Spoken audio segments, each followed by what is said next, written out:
In August of 2016, a public day was held at Mayo Beach Park to discuss the historical, cultural, and social significance of beach resorts in Anne Arundel County in the late 19th and 20th centuries.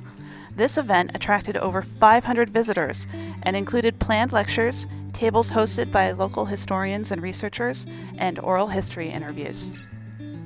This public day was one of many activities funded by a grant from the Maryland Heritage Areas Authority and the Anne Arundel County Trust for Preservation. Research and implementation of this public education program was conducted by the Anne Arundel County Cultural Resources Division, which manages and documents important historic and archaeological sites in the county.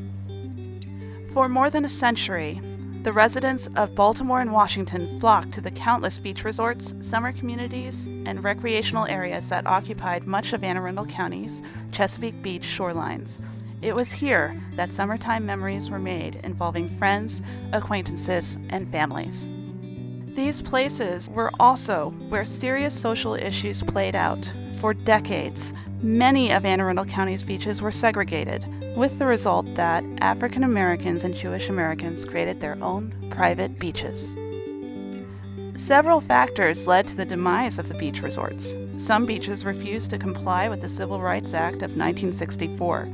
In addition, the repeal of slot machines in 1968, construction of the Bay Bridge, and the establishment of Ocean City as a highly desired destination brought an end to many Anne Arundel County beach resorts. As the beach resort heyday is sinking deeper and deeper into our past, it is imperative to preserve what remains of this significant period in local history and the roles these places played in shaping communities over time. The following are oral histories collected as part of this project. During the summer of 1950 and 1951, I worked at Mayo Beach. A friend of mine from high school, Bill Cook, got a job there as a lifeguard, and he suggested that I contact them to see if they had any other available spots. And so I did, and the summer of 1950, I worked in the drink stand, you might call it. As a matter of fact, I can remember the soft drinks: Pepsi-Cola, Coca-Cola, orange grape, root beer, 7-Up, and lime. That's what we served there. And I would go in early in the morning, and I worked 7 days a week, and I would put in 10 to 12 hours a day. I got 65 cents an hour during the weekdays and 90 cents an hour on the weekends, and I would go home with a paycheck of usually a little more than $50 a week. But it was a great experience, and I really enjoyed it. Beverly Beach was operated by the Trabling family. Charles Trabling, an elderly gentleman, owned and his family owned the beach, and his family operated it. His son Charles was a county police officer, and I would go in and fix all the drinks and cool them down into these big coolers and put ice on them and water and so forth. And then during the day I would be in the stand and serve drinks. Beverly Beach was a family beach. You actually had to have a family to go into Beverly Beach. They wouldn't let you in. They had a gate there with a guard, and they wouldn't let you into the beach unless you were with a family. Teens or young people by themselves were not permitted to go in. So it was an interesting experience. Near the stand that I worked at, which was attached to the house that's still there, was the game room.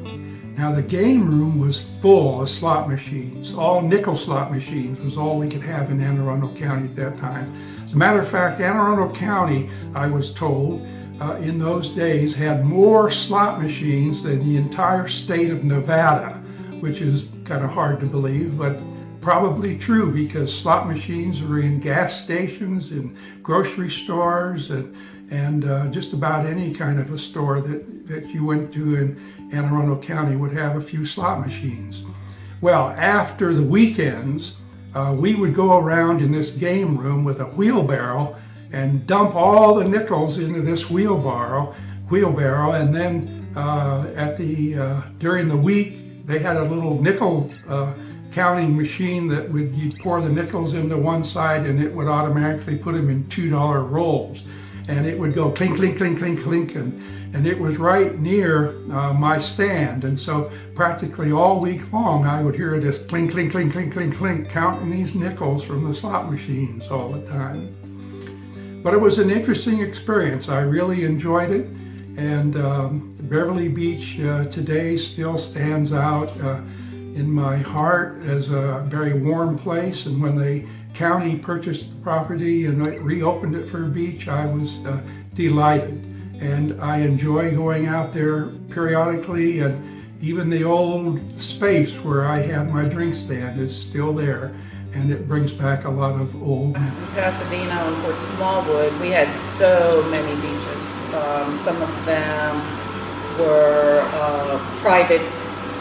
considered private club beaches, but most of them were commercial beaches.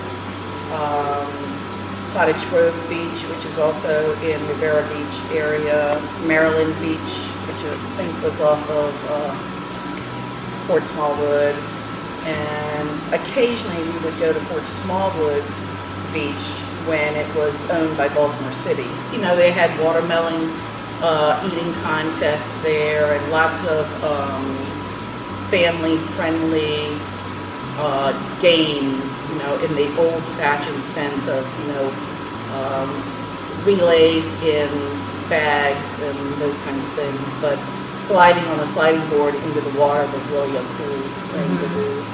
Probably wouldn't pass safety standards today, you know, because it's all metal and I remember the slide was, you know, real shiny metal, and it was hot as heck because, of course, it's in the middle of the sun. I always thought Fort Smallwood was built for the 1812 war. It wasn't built in the 1900s. So, you know, when you go down there and you saw the fort, and, you know, the dressing rooms and the changing rooms were actually in the fort walls and all, that was always really interesting.